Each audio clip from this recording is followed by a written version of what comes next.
je me présente, je suis Laurie de Grise, je suis Love Coach et constellatrice familiale. J'organise également des cercles de femmes, des groupes de parole pour personnes HP et hypersensibles, ainsi que des événements de slow dating, des rencontres pour célibataires dans le domaine du bien-être. Alors, aujourd'hui, je vais vous parler des 5 choses à ne surtout pas faire lors du premier date, du premier rendez-vous, pour éviter de vous auto-saboter.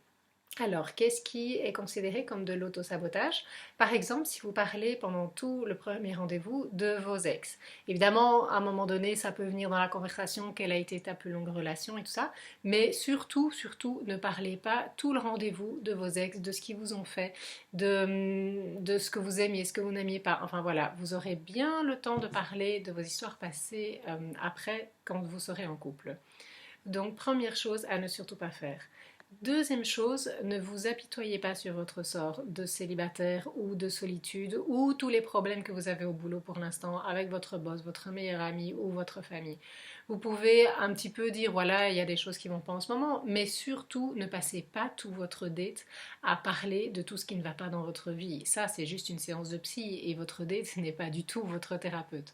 Donc gardez ça pour plus tard aussi et pour votre psy et puis mettez-vous en avant. Alors bien sûr, pas en avant genre hautain ou voilà l'ego surdimensionné, mais juste reconnaissez vos réussites et reconnaissez où vous en êtes dans votre vie avec humilité et sans honte d'apprécier votre vie telle qu'elle est.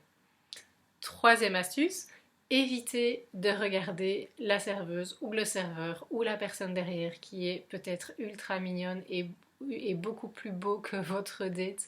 Mais si vous commencez à reliquer les personnes autour, la personne que vous avez en face de vous va ne pas se sentir respectée, elle ne va pas se sentir regardée, elle ne va pas sentir que vous êtes présent pour elle. Donc vraiment, évitez de vous montrer trop ouvert et trop dragueur avec d'autres personnes que la personne qui est en face de vous. Quatrième astuce de choses à ne pas faire lors de votre premier rendez-vous, évitez de prendre toute la place dans la conversation. Parce qu'en effet, il peut y avoir des personnes introverties qui ont un peu plus de mal à parler d'elles, mais c'est pas une raison pour qu'elles ne parlent pas du tout d'elles. Donc, si vous êtes introverti, comptez quelque chose, par exemple, comme 30% de parole et 70% d'écoute, ça peut être une bonne moyenne, mais surtout éviter du 90-10 parce que, ou du 100%, une personne qui ne parle que d'elle pendant toute la conversation ne va pas montrer qu'elle est intéressée par rencontrer l'autre. Elle ne va pas montrer qu'elle a envie de vous connaître. Et puis vous, si vous avez envie de parler de vous et que la personne ne vous laisse pas d'espace, vous pouvez ne pas vous sentir respecté, ne pas vous sentir entendu, avoir l'impression de devoir vous battre pour pouvoir dire quelque chose. C'est vraiment pas agréable lors d'une première rencontre. Donc vraiment faites attention à répartir le temps de parole de manière équilibrée pour vraiment vous rencontrer les uns les autres. Et enfin, dernière astuce, ne faites pas un entretien d'embauche lors du premier date. Je sais que ça peut être tentant, surtout peut-être pour les femmes, de faire une liste de choses, de valeurs, voilà. Alors c'est important effectivement de vérifier que vous avez les mêmes valeurs, mais faites-le de manière discrète et peut-être pas au premier date. Donc ou bien vous pouvez l'observer par les choix, par exemple quel type de boisson elle prend. Est-ce que si vous êtes par exemple anti Coca-Cola et qu'elle prend un Coca, bon ça vous donne déjà une idée de la valeur qu'elle porte. Si elle prend par exemple de l'alcool et que vous ne buvez pas d'alcool, bon voilà, ce sont des indices en tout cas qui peuvent être relevés, mais sans avoir besoin d'en parler.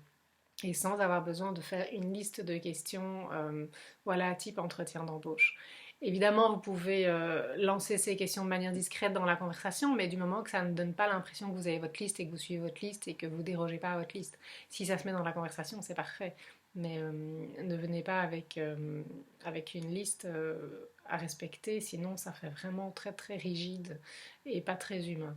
Et le but quand même de votre premier date, c'est juste de vous connecter en tant qu'humain, de vérifier que vous avez les mêmes valeurs, que vous avez une connexion intellectuelle, que vous avez une connexion émotionnelle, et puis si vous avez une attraction physique évidemment. Il faut ces 3 éléments pour être attiré et continuer dans une recherche amoureuse avec quelqu'un. Si vous n'avez pas cette connexion intellectuelle, cette connexion émotionnelle et cette attraction physique, c'est probablement que cette personne pourra être un super ami ou une super amie ou un sex friend si vous avez juste l'attirance physique, mais ce sera probablement pas la personne avec qui vous allez faire votre vie.